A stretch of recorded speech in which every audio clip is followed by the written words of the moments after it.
Hi, welcome to our channel Programming of Mind, where we accelerate your knowledge with concise, from high-value book summaries. Let's begin how to change people without giving offense or arousing resentment. The gentle art of influence, changing someone's behavior, beliefs, or actions without causing offense, is one of the most delicate and powerful skills you can learn.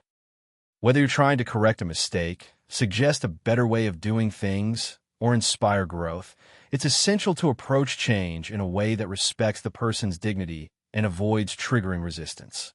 People are more likely to embrace change when they don't feel threatened or criticized. The key is to influence others in a positive and gentle way, so they willingly adapt without feeling attacked or judged. Real-life example. The power of gentle correction, one of the most common scenarios in which we might need to influence someone, is when we see them making a mistake or choosing a less effective path. However, if you point out someone's error too directly, it can lead to resentment or defensiveness.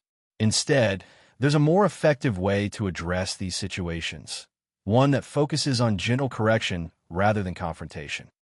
For instance, consider Lisa, a manager at a design firm, who had an employee, Tom, who was struggling with his presentation skills. Tom frequently made presentations that were unclear and lacked the impact that was expected. Instead of telling him outright that his presentations were ineffective, Lisa decided to take a different approach. She said, "Tom, I know you've worked hard on these presentations. I think with just a few adjustments, you could really make them shine. How about we take a look at your slides together and see where we can improve?" By offering help and approaching the situation with empathy, Lisa made Tom feel supported rather than criticized. He was more open to her suggestions and made the necessary improvements without feeling discouraged. This approach not only helped Tom improve his skills, but also strengthened the trust and respect between them.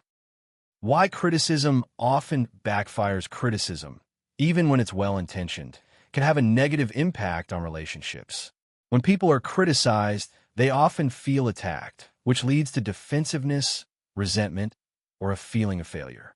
This is especially true when the criticism is harsh or public. The natural instinct is to defend oneself, which creates a barrier to change and mutual understanding. Consider the story of Robert, a senior executive at a company who was frustrated by his colleague Jane's lack of punctuality in meetings. Every time Jane showed up late, Robert would criticize her in front of the team, hoping to make her realize the importance of timeliness. However, instead of improving, Jane became resentful and started avoiding meetings altogether. Robert's harsh criticism created an emotional distance between him and Jane, preventing her from taking the feedback constructively. She felt humiliated, and as a result, her behavior worsened. If Robert had taken a more understanding and private approach, such as discussing the issue with Jane one-on-one, he would have been more likely to inspire change in her. The lesson here is that criticism, when not delivered with care, often backfires. It's important to consider the emotional impact of your words and approach the situation with kindness, respect, and a willingness to help. The power of encouraging rather than discouraging when it comes to influencing someone. Encouragement is often more powerful than criticism. Instead of focusing on what someone is doing wrong, it's far more effective to highlight their strengths and encourage them to build on them. This approach fosters a sense of confidence and motivation, rather than shame or guilt. Take the example of Helen, a coach at a youth soccer team, who had a player named Max who was struggling with his performance. Rather than pointing out every mistake Max made, Helen focused on his strengths and encouraged him to keep improving.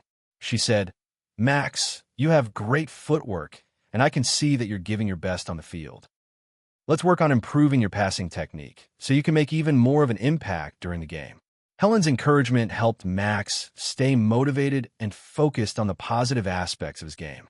As a result, Max worked hard to improve his passing and became a key player on the team.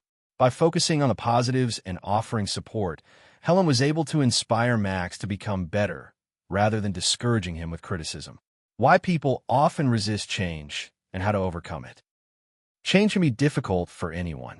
Whether it's changing habits, adopting new ideas, or altering behavior, people naturally resist change because it takes them out of their comfort zone.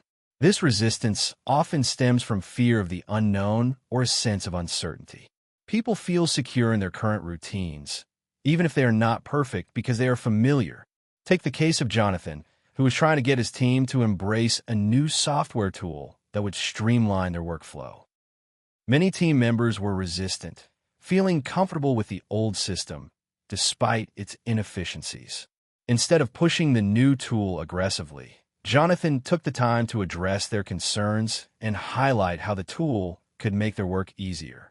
He explained, "I know this change might feel a bit overwhelming at first, but I've seen how this tool can save time and reduce frustration. Let's take small steps to get used to it together, and I'll be here to support you throughout the process." By acknowledging the team's fears and offering support, Jonathan helped them overcome their resistance to change. They were more open to adopting the new tool as they felt understood and reassured that the transition wouldn't be overwhelming. Offering a way out for the other person sometimes, the best way to influence someone is to offer them a way out. People are more likely to change their behavior if they don't feel cornered or trapped. Instead of making them feel like they have no choice but to comply with your wishes, offer them a solution that still allows them to maintain their dignity and self-respect. Consider the example of Carol, a project manager who needed to get her team to follow a new protocol for reporting progress. One of the team members, Jack, was resistant to the change because it disrupted his usual routine. Instead of insisting that Jack follow the new protocol immediately, Carol gave him the option to gradually transition into the new system.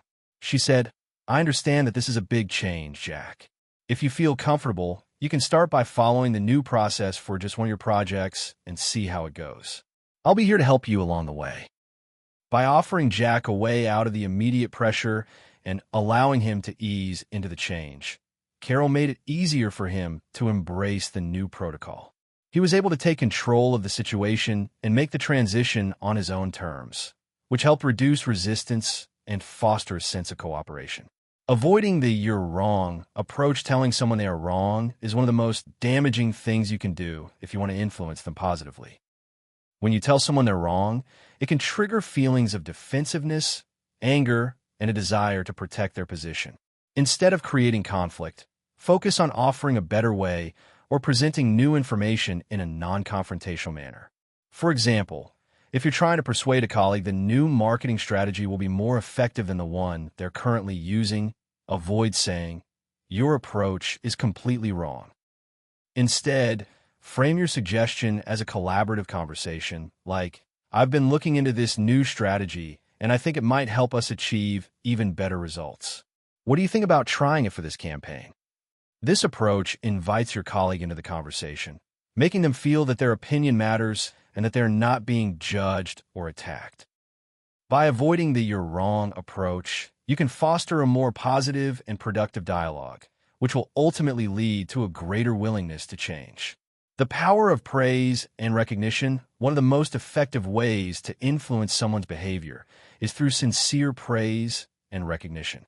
People are far more likely to improve and change when they feel appreciated and recognized for their efforts. Praise not only boosts morale, but also reinforces the behaviors you want to see more of. Consider the example of Anna, a manager who had a team member, David, who was consistently late with his reports. Instead of focusing on the negatives, Anna decided to highlight the progress David had made. She said, "David, I've noticed that you've been putting an extra effort to meet deadlines recently, and your reports have been more thorough. Keep up the good work, and I know you'll continue to improve." This praise motivated David to keep working hard and take ownership of his deadlines. By focusing on what David was doing right, Anna was able to inspire him to do even better without resorting to criticism. Conclusion: changing people with compassion and patience. Changing someone's behavior doesn't have to be an uncomfortable or confrontational process. By approaching change with compassion, empathy, and respect, you can influence others in a way that builds trust and encourages growth. When people feel that their dignity is respected and that they are being supported rather than judged, they are far more likely to embrace change and improve their behavior. The key to changing people without arousing resentment is understanding the emotional dynamics at play and handling every situation with care and thoughtfulness. By encouraging others with praise, offering them ways to improve, and being gentle in your approach, you can inspire lasting change without causing offense. Thank you for listening, and please like the video and subscribe for more great upcoming content that will put you in top 1% people in the world.